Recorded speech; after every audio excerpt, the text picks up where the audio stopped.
ಬೆಳಗಾವಿಯ ಚಳಿಗಾಲದ ಅಧಿವೇಶನಕ್ಕೆ ಪ್ರತಿಭಟನೆ ಒಂದು ಬಿಸಿ ತಗುಲಲಿದೆ ಅನ್ನುವಂಥ ಮಾತು ಕೇಳಿ ಬರ್ತಾ ಇದೆ. ಬಿಜೆಪಿ ಪ್ರತಿಭಟನೆಯನ್ನು ನಡೆಸೋಕೆ ಮುಂದಾಗ್ತಾ ಇದೆ. ಅಲ್ಲಿ ಚಳಿಗಾಲದ ಅಧಿವೇಶನದಿಂದ ಇದೇ ತಿಂಗಳ 8ನೇ ತಾರೀಕಿನಿಂದ ಆರಂಭ ಆಗುತ್ತೆ. ಆ ಒಂದು ಅಧಿವೇಶನಕ್ಕೆ ಪ್ರತಿಭಟನೆಯ ಒಂದು ಬಿಸಿಯನ್ನು ಮುಟ್ಟಿಸೋಕೆ ಈಗ ಬಿಜೆಪಿ ಸಿದ್ಧ ಆಗಿದೆ. ಈ ಒಂದು ವಿಚಾರವಾಗಿ ಬಿಜೆಪಿಯ ನಾಯಕರೆಲ್ಲರೂ ಕೂಡ ಸಿದ್ಧತೆಯನ್ನು ಮಾಡಿಕೊಳ್ತಾ ಇದ್ದಾರೆ.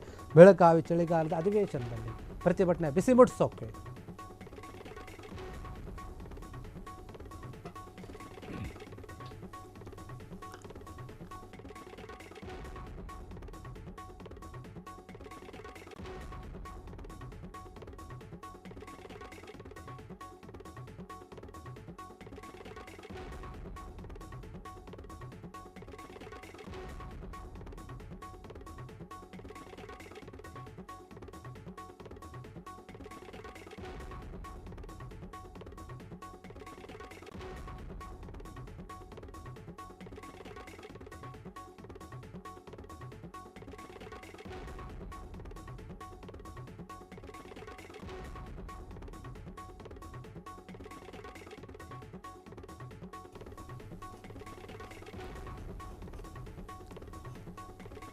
ಬೆಳಗಾವಿಯಲ್ಲಿ ನಡೆಯುತ್ತಾ ಇದೆ ಅಲ್ವಾ, ಅಥವಾ ಅದನ್ನೇ ನಡೆಯುತ್ತೆ ಕೆಲವೇ ದಿನಗಳಲ್ಲಿ. ಆ ಒಂದು ಅಧಿವೇಶನಕ್ಕೆ ಬಿಜೆಪಿ ಹೀಗಿಂದಾನೇ ಪ್ಲಾನ್ ಮಾಡ್ತಾ ಇದೆ. ಪ್ರತಿಭಟನೆಯನ್ನು ಮಾಡಿ ಬಿಸಿಯನ್ನು ಮುಟ್ಟಿಸಬೇಕು, ಸರ್ಕಾರಕ್ಕೆ ಎಚ್ಚರಿಕೆಯನ್ನು ಕೊಡಬೇಕು, ಅವರು ಮಾಡ್ತಿರುವಂತಹ ಕೆಲವೊಂದು ವಿಚಾರಗಳ ಬಗ್ಗೆ ಅವರಿಗೆ ಮನದಟ್ಟು ಮಾಡಬೇಕು ಅನ್ನುವಂತಹ ರೀತಿಯಲ್ಲಿ ಈಗ ಬಿಜೆಪಿ ಎಲ್ಲ ರೀತಿಯಾದಂತಹ ಸಕಲ ಸಿದ್ಧತೆಗಳನ್ನು ಮಾಡಿಕೊಳ್ತಾ ಇದ್ದಾರೆ. ಬೆಳಗಾವಿಯ ಚಳಿಗಾಲದ ಅಧಿವೇಶನ ಆರಂಭ ಆದ ನಂತರ ನಾವು ಪ್ರತಿಭಟನೆ ಮಾಡಬೇಕು, ಕೆಲವೊಂದು ವಿಚಾರಗಳನ್ನು ಕೇಳಬೇಕು ಸರ್ಕಾರಕ್ಕೆ ಅಂತ ಹೇಳಿ ಸರ್ಕಾರವನ್ನು ಕಟ್ಟಿ ಹಾಕಲು ಬಿಜೆಪಿ ಪ್ರತಿಭಟನೆಯ ತಂತ್ರವನ್ನು ಮಾಡ್ತಾ ಇದೆ. ಅಧಿವೇಶನದ ಮುಂದೆಯೇ ಬಿಜೆಪಿಯಿಂದ ಪ್ರತಿಭಟನಾ ಅಸ್ತ್ರ ಎನ್ನುವಂತಹ ಮಾತು ಕೇಳಿ ಬರ್ತಾ ಇದೆ. ಈ ಒಂದು ಅಸ್ತ್ರವನ್ನು ಉಪಯೋಗಿಸ್ತಾ ಇದ್ದಾರೆ. ಸರ್ಕಾರದ ವಿರುದ್ಧ ತಮಟೆ ಚಳುವಳಿಯನ್ನು ಮಾಡೋಕ್ಕೆ ಪ್ಲಾನ್ ಮಾಡ್ತಾ ಇದೆ ಬಿಜೆಪಿ. ಹಲವು ವಿಚಾರಗಳನ್ನು ಮುಂದಿಟ್ಟುಕೊಂಡು ಬಿಜೆಪಿಯಿಂದ ಪ್ರತಿಭಟನೆಯ ಎಚ್ಚರಿಕೆ ಎನ್ನುವಂತಹ ಮಾತು ಕೇಳಿ ಬರುತ್ತಾ ಇದೆ. ಬಿಜೆಪಿ ರಾಜ್ಯಾಧ್ಯಕ್ಷ ಆಗಿರುವಂತಹ BY ವಿಜಯೇಂದ್ರ ಏನಿದ್ದಾರೆ, ಅವರ ನೇತೃತ್ವದಲ್ಲಿ ಪ್ರತಿಭಟನೆಯನ್ನು ಮಾಡೋಕ್ಕೆ ಪ್ಲಾನ್ ಮಾಡ್ತಾ ಇದ್ದಾರೆ. ನೋಡಿ, ಈ ಒಂದು ಅಧಿವೇಶನ ಏನು ನಡೆಯುತ್ತೆ, ಅಧಿವೇಶನದಲ್ಲಿನೇ ಇವರು ಪ್ರತಿಭಟನೆ ಮಾಡ್ತಾರೆ ಅಂತಂದರೆ ಆ ಸಮಯದಲ್ಲಿ ಸರ್ಕಾರಕ್ಕೆ ಕೆಲವೊಂದು ವಿಚಾರಗಳನ್ನು ಮುಂದಿಟ್ಕೊಂಡು ಪ್ರತಿಭಟನೆಗೆ ಹೋಗ್ತಾರೆ ಅಂತಂದರೆ, ತಮಟೆಯ ಪ್ರತಿಭಟನೆ ಮಾಡ್ತಾರೆ ಅಂತಂದರೆ ಏನು ವಿಚಾರಗಳಿರಬಹುದು, ಬಿಜೆಪಿಯದ್ದು ಏನು ಪ್ಲಾನ್ ಇರಬಹುದು, ಪ್ರತಿಭಟನೆಯಲ್ಲಿ ಯಾವ ಯಾವ ವಿಚಾರಗಳನ್ನು ಇವರು ಎಳೆದು ತರಬಹುದು, ಯಾವ ವಿಚಾರಗಳನ್ನು ಇಟ್ಟುಕೊಂಡು ಕ್ವಶನ್ ಮಾಡಬಹುದು ಅಂತ ನಾವು ಗಮನಿಸ್ತಾ ಹೋದಾಗ ಮುಖ್ಯವಾಗಿ ಈ ಒಂದು ಬೆಳಗಾವಿಯ ಅಧಿವೇಶನದಲ್ಲಿ ಏನಾಗುತ್ತೆ ಅಂದರೆ, ಪ್ರತಿ ಬಾರಿಯೂ ಕೂಡ ಯಾವ ವಿಚಾರಗಳನ್ನು ಚರ್ಚೆ ಮಾಡಬೇಕೋ ಅದು ಸರಿಯಾದ ರೀತಿಯಲ್ಲಿ ಚರ್ಚೆ ಆಗ್ತಾ ಇಲ್ಲ ಅಂತ ಬೇರೆ ಶಾಸಕರು ಕೂಡ ಒಬ್ಬರು ಈಗಾಗಲೇ ಮಾತನಾಡಿದ್ರು. ಈ ಒಂದು ವಿಚಾರವಾಗಿ ಅಲ್ಲಿ ಮುಖ್ಯವಾಗಿ ಈ ಒಂದು ಅಧಿವೇಶನದಲ್ಲಿ ಉತ್ತರ ಕರ್ನಾಟಕದ ಭಾಗಕ್ಕೆ ಸಂಬಂಧಪಟ್ಟ ಹಾಗೆ ಅಲ್ಲಿರುವಂತಹ ಒಂದು ಸಮಸ್ಯೆಗಳನ್ನು, ಅಲ್ಲಿನ ಜನರ ಸಮಸ್ಯೆಗಳನ್ನು, ಅಲ್ಲಿನ ರೈತರ ಸಮಸ್ಯೆಗಳನ್ನು, ಅಲ್ಲಿರುವಂತಹ ಬೇರೆ ಬೇರೆ ಸಮಸ್ಯೆಗಳನ್ನೆಲ್ಲವನ್ನು ಕೂಡ ಚರ್ಚೆ ಮಾಡಬೇಕು. ಆ ಸಮಸ್ಯೆಗಳಿಗೆ ಪರಿಹಾರ ಕೊಡುವಂತಹ ಕೆಲಸವನ್ನು ಸರ್ಕಾರ ಮಾಡಬೇಕು. ಅದರ ಬಗ್ಗೆ ಚರ್ಚೆ ಆಗಬೇಕು. ಅತಿ ಹೆಚ್ಚಿನದಾಗಿ ಉತ್ತರ ಕರ್ನಾಟಕ ಭಾಗಕ್ಕೆ ಸಂಬಂಧಪಟ್ಟಂತಹ ವಿಚಾರಗಳನ್ನೇ ಎತ್ತಬೇಕು, ಆ ವಿಚಾರಗಳನ್ನೇ ಚರ್ಚೆ ಮಾಡಬೇಕು ಈ ಬೆಳಗಾವಿಯ ಅಧಿವೇಶನದಲ್ಲಿ.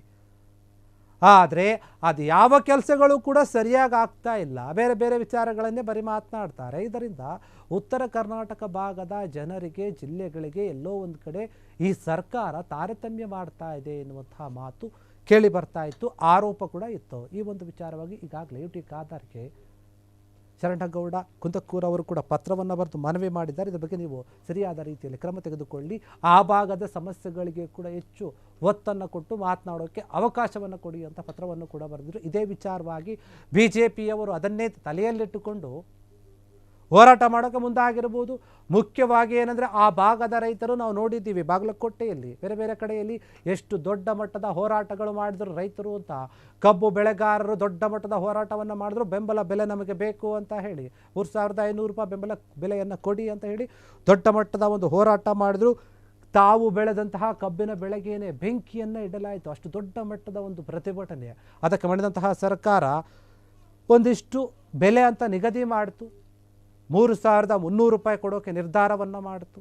ಅದು ಮಾತುಕತೆ ಆಯಿತು, ರೈತರು ಕೂಡ ತಣ್ಣಗಾದರು. ಅದಾದ ನಂತರ ಮೆಕ್ಕೆಜೋಳದ ಬೆಳೆಗಾರರು ಕೂಡ ಎದ್ದು ಕೂತ್ಕೊಂಡ್ರು, ನಮಗೆ ಮೆಕ್ಕೆಜೋಳ ಖರೀದಿ ಮಾಡುವಂಥ ಒಂದು ಕೇಂದ್ರವನ್ನು ಸ್ಥಾಪನೆ ಮಾಡಿ ಅಂತ ಕೇಳಿದ್ರು. ಅದರ ಜೊತೆಗೆ ಮೆಕ್ಕೆಜೋಳಕ್ಕೆ ಬೆಂಬಲ ಬೆಲೆಯನ್ನು ಕೊಡಬೇಕು ಅಂತ ಕೇಳಿ ಅವರು ಕೂಡ ದೊಡ್ಡ ಮಟ್ಟದಲ್ಲಿ ಪ್ರತಿಭಟನೆಯನ್ನು ಮಾಡಿದರು. ಹೀಗಿರುವಾಗ ಈ ಭಾಗದ ರೈತರಿಗೆ ಇವರು ಸರಿಯಾದ ರೀತಿಯಲ್ಲಿ ಗಮನ ಕೊಡ್ತಾ ಇಲ್ಲ ಅಂತ ಹೇಳಿ ಆ ವಿಚಾರಗಳನ್ನು ಕೂಡ ಮುಂದಿಟ್ಕೊಂಡು ಮಾತನಾಡುವಂತಹ ನಿರೀಕ್ಷೆ ಇದೆ ಈ ಒಂದು ವಿಚಾರವಾಗಿ ಪ್ರತಿಭಟನೆ. ಹೀಗಾಗಿ BY ವಿಜಯೇಂದ್ರ ಅವರು ಈ ಒಂದು ವಿಚಾರದ ಬಗ್ಗೆ ಮಾತನಾಡಿದ್ದಾರೆ, ಕೇಳಿ. ಸಿದ್ದರಾಮಯ್ಯನವರು ಖರೀದಿ ಕೇಂದ್ರ ಪ್ರಾರಂಭ ಮಾಡ್ತೇವೆ ಅಂತೇಳಿ ಆದೇಶ ಮಾಡಿ ಕೇವಲ 5 ಲಕ್ಷ ಮೆಟ್ರಿಕ್ ಟನ್ನನ್ನು ಖರೀದಿ ಮಾಡೋದಕ್ಕೆ ಆದೇಶ ಮಾಡಿದ್ದಾರೆ. 54 ಲಕ್ಷ ಮೆಟ್ರಿಕ್ ಟನ್ ಮೆಕ್ಕೆಜೋಳ ಬೆಳೀತಾ ಇದ್ದರೆ ರಾಜ್ಯ ಸರ್ಕಾರ 5 ಲಕ್ಷ ಮೆಟ್ರಿಕ್ ಟನ್ ಅಷ್ಟೇ ಖರೀದಿ ಮಾಡೋದಕ್ಕೆ ಅವಕಾಶ ಮಾಡಿಕೊಟ್ಟಿದ್ದಾರೆ. ಮತ್ತೊಂದು ಕಡೆ ತೊಗರಿ, ಉದ್ದು, ಭತ್ತ ಖರೀದಿ ಕೇಂದ್ರ ಪ್ರಾರಂಭ ಆಗದೇ ಇರುವಂಥದ್ದು, ತುಂಗಭದ್ರಾ ಏನು ಜಲಾಶಯದ ಗೇಟ್ಗಳನ್ನು ಅಳವಡಿಸ್ತಕ್ಕಂಥದ್ದು, ಇವತ್ತು ಪತ್ರಿಕೆಯಲ್ಲಿ ಫೋಟೋನು ಕೂಡ ನೋಡಿದೆ, ಪ್ರಾರಂಭ ಮಾಡಿದ್ದಾರೆ ಅಂತೇಳಿ. ತಡವಾದರೂ ಸಹ ಅಲ್ಲೇನು ರೈತರು ಹೋರಾಟ ಮಾಡ್ತಾಯಿದ್ರು, ಪ್ರತಿಭಟನೆ ಮಾಡ್ತಾಯಿದ್ರು, ಎಚ್ಚೆತ್ಕೊಂಡು ಆ 32 ಗೇಟ್ಗಳನ್ನು ಅಳವಡಿಸ್ತಕ್ಕಂಥ ನಿಟ್ಟಿನಲ್ಲಿ ಈಗ ಏನು ಕಾರ್ಯ ಪ್ರಾರಂಭ ಮಾಡ್ದಂಗೆ ಕಾಣ್ತಾ ಇದೆ. ಆದರೆ ನಮ್ಮ ಆಗ್ರಹ,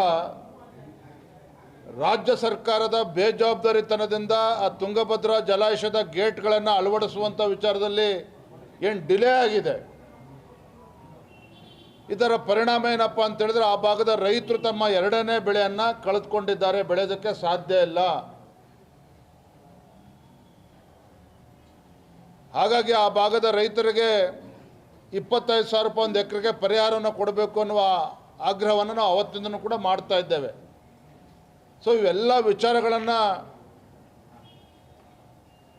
ನಾವು ತೆಗೆದುಕೊಂಡು ಬೆಳಗಾವಿನಲ್ಲಿ 8ನೇ ತಾರೀಕು ಅಧಿವೇಶನ ಪ್ರಾರಂಭ ಆಗ್ತದೆ. 9ನೇ ತಾರೀಕು ಸುಮಾರು ಒಂದು 15-20 ಸಾವಿರ ರೈತರು ಎಲ್ಲರೂ ಕೂಡ ಒಗ್ಗೂಡಿಸ್ಕೊಂಡು ಸುವರ್ಣಸೌಧ ಮುತ್ತಿಗೆಯನ್ನು ಹಾಕಬೇಕು ಅಂತೇಳಿ ಈಗಾಗಲೇ ಭಾರತೀಯ ಜನತಾ ಪಾರ್ಟಿ ತೀರ್ಮಾನ ಮಾಡಿದ್ದೇವೆ. 9ನೇ ತಾರೀಕು ಮಂಗಳವಾರ ಬಹಳ ದೊಡ್ಡ ಸಂಖ್ಯೆಯಲ್ಲಿ ರೈತರು ಬರ್ತಾರೆ, ಪ್ರತಿಭಟನೆ ಮಾಡ್ತೇವೆ. ವಿಧಾನಸೌಧ ಸುವರ್ಣಸೌಧ ಮುತ್ತಿಗೆ ಹಾಕುವ ಮುಖೇನ ಈ ರಾಜ್ಯ ಸರ್ಕಾರವನ್ನು, ರೈತ ವಿರೋಧಿ ಕಾಂಗ್ರೆಸ್ ಸರ್ಕಾರವನ್ನು ಬಡಿದೆಬ್ಬಿಸುವ ಕೆಲಸವನ್ನು ನಾವು ಮಾಡ್ತೇವೆ. ತದನಂತರದ ಸದನದಲ್ಲೂ ಕೂಡ ನಾವು ಚರ್ಚೆ ಮಾಡ್ತೇವೆ.